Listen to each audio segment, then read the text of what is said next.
Let me ask you something. What were you actually taught about being a man? Maybe it was something like, be strong, don't cry, don't let people see you struggling, make something of yourself. Now, there's nothing necessarily wrong with any of those ideas. The problem is that sometimes they come with a whole lot of extra rules attached to them. Rules that say you shouldn't show fear, you shouldn't need anybody, you should always be in control, you should be successful, you should be tough. And if you're not those things, then somehow you are failing at this manhood thing. But here's what I want to explore with you today. What if some of the rules we've inherited about manhood aren't actually helping us become stronger? What if some of them are actually making life harder for us? Because years of psychology research found important links between rigid masculine expectations and things like emotional restriction, difficulty seeking help, relationship problems, and fragile self-worth. So rather than me telling you what a man should be, let's do something different. Let's take 3 common ideas about manhood and put them under the microscope. Ideas that I think could be causing some young men some confusion.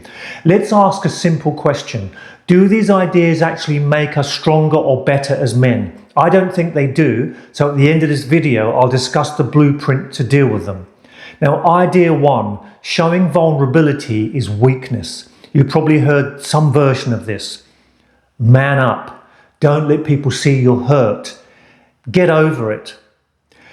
And look, I understand where some of this comes from. Being able to keep functioning when life gets difficult is actually a strength. Being able to control yourself when you're angry is a strength. And being able to face difficult circumstances without immediately falling apart is, of course, a strength. But there's a difference between emotional strength and emotional shutdown. And I think that's something worth understanding, because imagine something happens to you that genuinely affects you, hurts you. Maybe you lose somebody, maybe a relationship ends, you fail at something that you really cared about, someone or something humiliates you, you're frightened about your future, perhaps you genuinely feel lost sometimes, and your automatic response is, I can't let anybody know that this is affecting me. You might look strong from the outside, but internally you're not necessarily dealing with what happened. You may also be pushing it down somewhere else. And developmental psychology gives us an interesting clue here. Young boys and young girls are capable of expressing a broad range of emotions. As children grow, social expectations influence which emotions boys feel comfortable expressing. In other words, some of the emotional restrictions that boys develop aren't simply inevitable biological facts. They are learnt responses, which I think is sad because it robs us men of a complete range of human emotions. And this matters because emotional regulation isn't the same thing as emotional suppression. Do I want to regulate my emotions when it's appropriate? Sure. Do I want to express the full range of my emotions when it's safe and appropriate to do so? Yeah, I want to do that too. So emotional regulation says I'm feeling something difficult, but I can acknowledge it and decide what to do with it. Emotional suppression says I'm not allowed to feel this and I'm not going to show anybody this. And those are 2 very different things. And here's the part I really want us to think about. You don't necessarily get to selectively shut down the emotions you don't like. If you become good at disconnecting from fear, sadness, or vulnerability, you may also find it harder to access openness, affection, and possibly joy. So maybe the goal isn't to become a man who doesn't feel much. Maybe it's to become a man who can feel without being controlled by what he feels. And that's a much more useful kind of strength. Now, idea 2, you have to do everything alone. Here's another one. A real man handles his own problems. And again, there's something useful in that as an idea, because becoming self-reliant is part of growing up. Learning how to solve problems, taking responsibility, being able to look after yourself, those are good things to be sure. But there's a point where self-reliance can turn into something else. Hyper-Self-Reliance. Now, there's a belief there that I should be able to deal with absolutely everything myself. Now, think about what that can look like. You're struggling with money, you don't tell anyone, you're having problems in a relationship, and you keep that to yourself. You're worried about your future, perhaps. You pretend that everything is fine and you've got it all worked out. Maybe you feel overwhelmed by something, and you tell yourself that you'll sort it out. And look, sometimes you do sort things out. But what happens in those times when you can't? What happens when the problem is bigger than your current ability to solve it? If you've learned that asking for help is a sign that you're failing as a man, you may wait. And then you may wait a bit longer.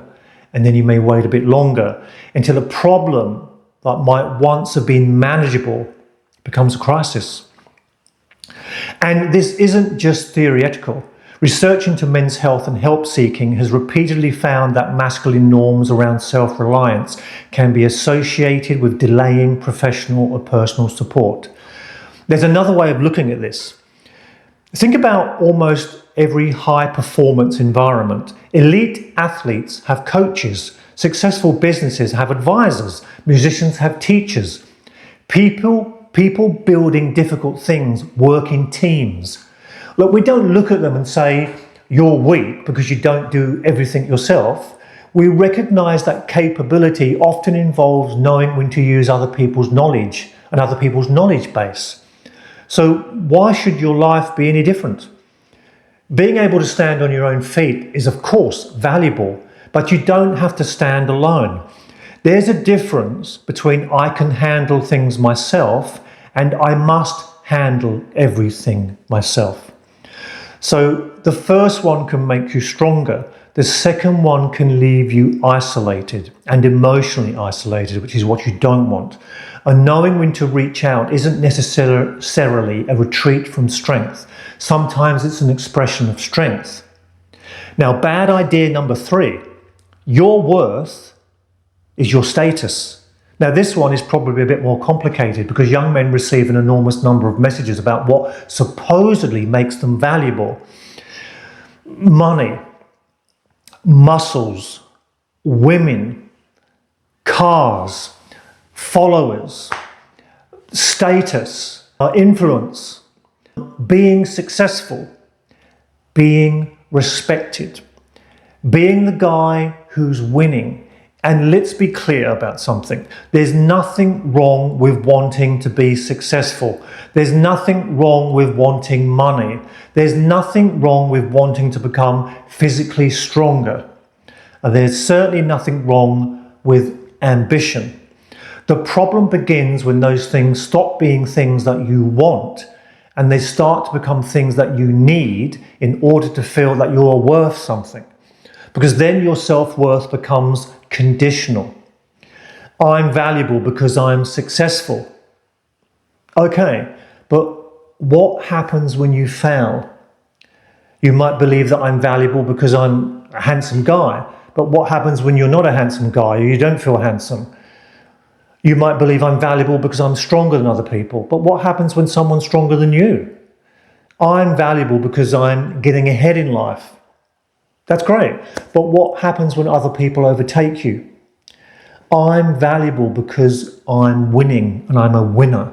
But what happens the day that you don't win? And that day will come. So you see the problem. Psychologists have used the term precarious manhood to describe aspects of male identity that can feel like they have to be continually demonstrated or reinforced. And if your sense of self-worth depends heavily on status, achievement or dominance, there's always another test waiting to come along. Somebody richer perhaps, somebody stronger, somebody more successful, somebody who appears to have life figured out. And social media can make that comparison almost impossible to escape from. You aren't just comparing yourself with the people that you actually know. That's bad enough. But you're potentially comparing yourself with thousands of carefully edited versions of other people's lives. So here's a question that I'd like you to consider. What if you could pursue success without needing success to prove that you're worthwhile? What if you could become strong without needing to dominate? What if you could want money without believing money determines your value? And what if you could experience failure without deciding that you are a failure? That's a much more stable foundation for a man's identity. So what actually does make a man strong? So if suppressing emotions and extreme self-reliance and tying your worth to status can create problems, what is the alternative here? This is important. Now, the answer isn't don't be tough. And the answer isn't don't be ambitious. And the answer is not don't be independent. And it's certainly not men shouldn't compete, because we like competition as men. I'm not suggesting any of that. Instead, I'm going to suggest something much more practical. Keep the strength, but lose any unnecessary baggage. Be strong enough to face difficult emotions without pretending that you don't have them. Be independent enough to look after yourself, whilst being wise enough to ask for help when you need it, because somebody else has a knowledge base that you don't have, and accessing that is a strength. Be ambitious enough to pursue success without making your success the measure of your worth. And perhaps most importantly, build your identity around things that don't disappear the moment your life goes wrong, which will be your character and your value system, your relationships and your sense of purpose, and your willingness to take responsibility when and if responsibility calls. And the contributions you make to the people around you, of course. This is where you get your self-worth as a man from. Now, that is called grounded capability. So decide if you want precarious manhood or you want grounded capability. I know the one that I want. It's not about becoming softer. It's actually about becoming more complete as a man. That's what I believe we all want as human beings, completeness and wholeness. And one last thing. If you're watching this and you're thinking, I've already bought into some of these unuseful ideas, but don't beat yourself up about it, because most of us didn't invent these ideas, we inherited them. Maybe from the men that came before us, maybe from social media, maybe simply from watching other men and trying to work out how we're supposed to behave. The men who pass some of these ideas on to us may have inherited themselves from other men before them. You can simply examine what you've inherited. Keep what makes you stronger, but question what doesn't. So the next time you find yourself struggling, ask yourself these 3 questions. Can I acknowledge what I'm feeling without being controlled by it? Can I ask for help without seeing that as a failure? And also the last one, number 3, do I want an inner core of self-worth that is not dependent on my achievements or my perceived status? Because we all need better maps. And that's what we're trying to do here at Maps to Manhood. We're just trying to give you better maps. The ones that we wished we had, because I didn't get a lot of guidance about manhood myself. And if any of this resonates with you, please tell me in the comments. And if you think another young man could benefit from this conversation, please share it with him. And I will see you on the next one.